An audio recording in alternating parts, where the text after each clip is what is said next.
দেশের নাগরিকত্বের প্রমাণ কিংবা বিদেশ ভ্রমণের ক্ষেত্রে সবচেয়ে গুরুত্বপূর্ণ নথির মধ্যে অন্যতম পাসপোর্ট। অথচ ভুয়া নথি কিংবা ভুল ঠিকানা দিয়ে মোটা অঙ্কের টাকার বিনিময়ে অবৈধভাবে পাসপোর্ট তৈরির চক্র গড়ে উঠেছে ভারতের কলকাতায়।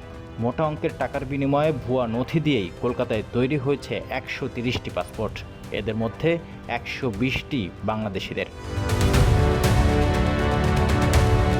আলিপুর আদালতে 140 পৃষ্ঠার চার্জশিট জমা দিয়েছে কলকাতা পুলিশের গোয়েন্দা বিভাগ। কলকাতা পুলিশের দেয়া চার্জশিটে উল্লেখ করা হয়েছে, ভুয়া পাসপোর্ট মামলায় 130 জন অভিযুক্তের নাম রয়েছে। কলকাতার পার্ক স্ট্রিট, নিউ মার্কেট সহ একাধিক থানার পুলিশ অভিযান চালিয়ে তাদের কয়েকজনকে গ্রেফতার করেছে। এদের মধ্যে রয়েছে বাংলাদেশি নাগরিকও। যদিও ওই 130 জনের মধ্যে 120 জন বাংলাদেশি নাগরিক পলাতক রয়েছেন বলেও চার্জশিটে উল্লেখ করা হয়।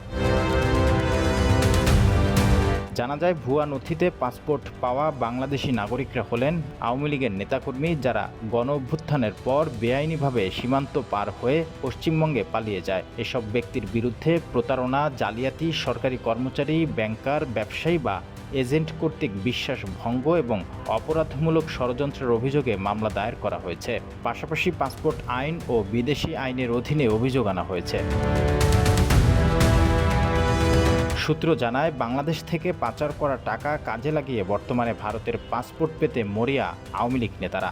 উল্লেখ্য, গত 27 সেপ্টেম্বর ভবানীপুর থানায় ভুয়া নথি জমা দিয়ে আসল পাসপোর্ট তৈরি হয়েছে বলে অভিযোগ দায়ের করা হয়। ওই ঘটনার তদন্ত শুরু করে কলকাতা পুলিশ। তদন্তে বিশেষ দলও গঠন করা হয়। অভিযোগ ছিল উৎপল মাহাতো, উদয় মাহাতো সহ মোট 37 জনের বিরুদ্ধে। তদন্তে নেমে বিভিন্ন নথির সত্যতা যাচাই করতে সংশ্লিষ্ট সংস্থার সঙ্গে যোগাযোগ করেন তদন্তকারীরা। জানা যায়, পাসপোর্ট করতে ব্যবহার করা প্রায় সব নথি জাল। এরপর কলকাতা লাগোয়া পঞ্চশায়র ডাকঘরে তল্লাশি চালিয়ে তদন্তকারীরা জানতে পারেন, ভুয়া পাসপোর্ট তৈরির পেছনে রয়েছে সংগঠিত চক্র। ভুয়া নথি তৈরি করা থেকে পুলিশ ভেরিফিকেশন, এর সব কিছুর জন্যই রয়েছে আলাদা আলাদা রেট। ঘটনার তদন্তে নেমে ভারতের গোয়েন্দা ব্যুরোর এক সদস্য, অবসরপ্রাপ্ত কর্মকর্তা সহ 10 জনকে গ্রেফতার করে পুলিশ। তাদের মধ্যে 8 জন এখনও জেলবন্দী।